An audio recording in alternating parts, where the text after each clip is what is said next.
नमस्कार छात्र, आज हम कैकेयी अनुताप कविता पर आधारित प्रश्नोत्तरों पर चर्चा करेंगे।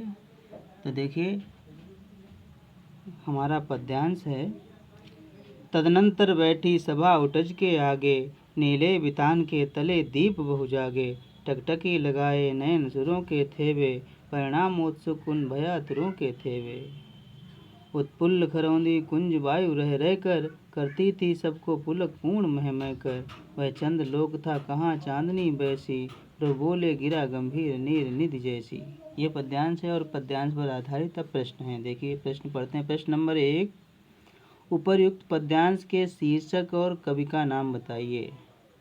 तो उपर्युक्त पद्यांश का शीर्षक है कैकेयी अनुताप और कवि का नाम है मैथिली शरण गुप्त। प्रश्न नंबर 2, रेखांकित अंश की व्याख्या कीजिए। तो देखिए, जो दिया गया पद्यांश है उसमें अंतिम लाइन को रेखांकित किया गया है। इस रेखांकित अंश का आपको व्याख्या करनी है। तो देखिए, प्रभु बोले गिरा गंभीर नीर निधि जैसी, इसकी आपको व्याख्या करनी है।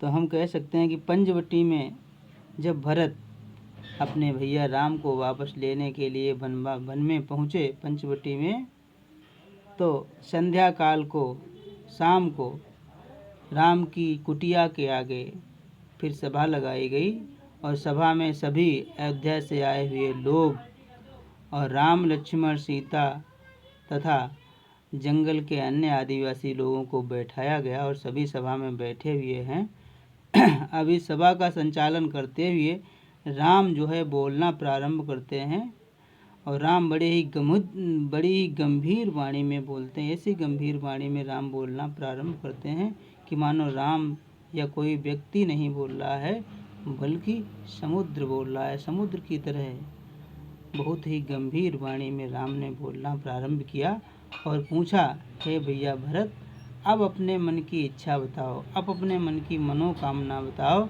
जिस मनोकामना को लेकर के आप यहाँ वन में आए हुए हैं। तो इतना उत्तर आपको लिखना है।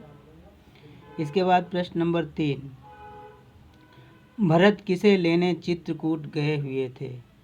अब ये प्रश्न तो आपको बिना पढ़े ही मालूम है, क्योंकि भरत जो है अपने भाई राम को वन से वापस लाने के लिए चित्रकूट में गए हुए थे। ऐसा आप सभी विधिवत जानते हैं।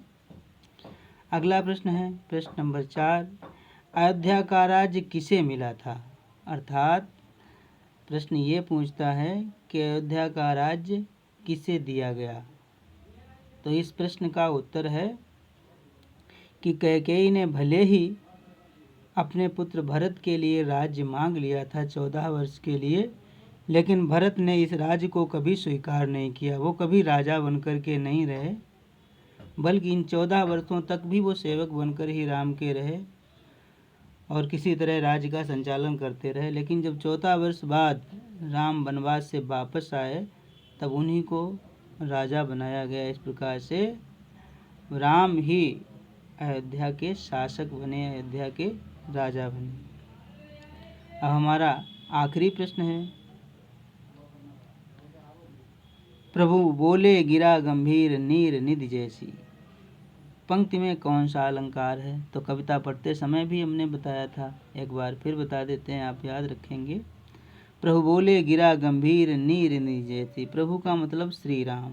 श्री राम जो है वो समुद्र की समय, नीर निधि का मतलब समुद्र है। आप इस बात को समझ लें और याद रखें।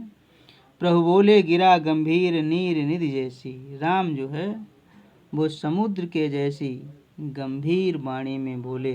अर्थात यहाँ पर राम की वाणी की समुद्र से तुलना की जा रही है, और जहाँ पर तुलना की जाती है वहाँ पर उपमा अलंकार होता है। तो हमारा यहाँ पर उपमा अलंकार है। इस प्रकार से एक पद्यांश और उस पर आधारित प्रश्नों के आपने उत्तर देखे। अगले पद्यांश पर हम कल चर्चा करेंगे। तब तक के लिए धन्यवाद।